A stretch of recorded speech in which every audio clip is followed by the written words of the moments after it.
There is no objection. Question number 12, Catherine Delahunty. Tēnā koe, Mr Speaker, tēnā koutou te whare. To the Minister of Education, will the Minister rule out implementing Treasury's advice to increase class sizes in schools? The Honourable Hekia Parata. Tēnā koe, Mr Speaker. No, because Treasury's independent observation was actually, quote, student achievement can be raised by improving the quality of teaching.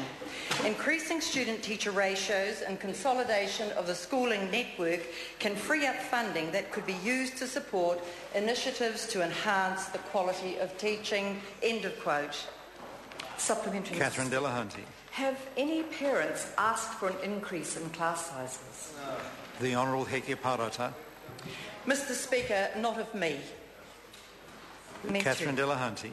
Does she agree with Massey University Professor of Education John O'Neill that class size matters most for socio-economically disadvantaged children, the very group the government says it's most concerned about?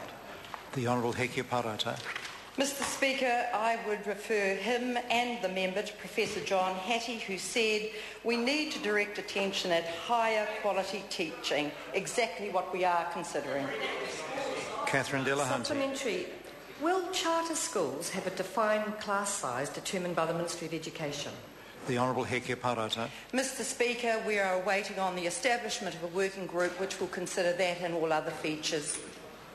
Catherine Delahunty. A supplementary. Does the Minister's answer mean that the private sector, led by Catherine Isaac, will decide critical educational issues such as class size for charter schools?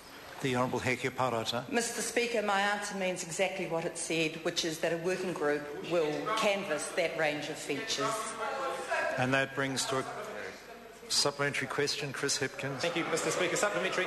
In light of her answer to the first supplementary question quoting the Treasury's report, is she confirming that school rationalisation is back on the agenda and the National Government intends to close more schools? The Honourable Hekia Parata. Mr Speaker, in the years 2003 to 2008, over 200 schools were closed. In the years 2009 to 2012, 49 schools have been closed. Really what that reflects is that the education sector is a dynamic one and its responsiveness should be to the needs of the learner, the best evidence and the parameters of the budget. Point of order, Mr Speaker. Point of order, Chris Hipkins. Mr Speaker, those were very interesting numbers. However, they don't actually address the question that I asked as to whether the government intended to adopt Treasury's advice and close more schools. Oh, I'm not sure that's exactly the question the member asked. I don't. Speaking further to the point of order, Mr Speaker. I'll hear the honourable member first. Mr Speaker, I referred to the Minister's answer to the first supplementary question in which she quoted the Treasury advice, which was to close more schools. So I asked her in my original question whether in fact that was the government's intention, whether school rationalisation was back on the agenda and the national government intended to close more schools. She gave me some numbers for what's happened in the past, but didn't address it. What the Minister actually gave some numbers indeed and went on to say that school education is a dynamic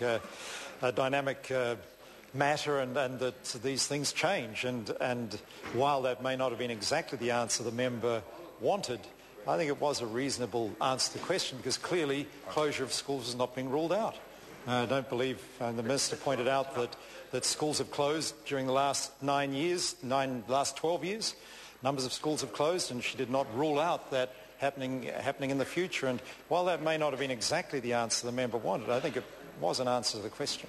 Point of order, Mr Speaker. Point of order, the Honourable Trevor. Mr Speaker, having criticised you for giving a commentary earlier, I want to thank you for that one. It means that our understanding is that brings to a close questions. Mr Speaker, point of order. Point of order, Catherine. Sorry, Delahunty. apologies to your ears. I seek leave to table an academic paper from the University of London website titled "Do Low-Attaining and Younger Students Benefit Most from Small Class Size?"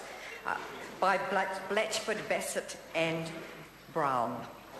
Leave is sought to table that document. Is there any objection? There is no objection.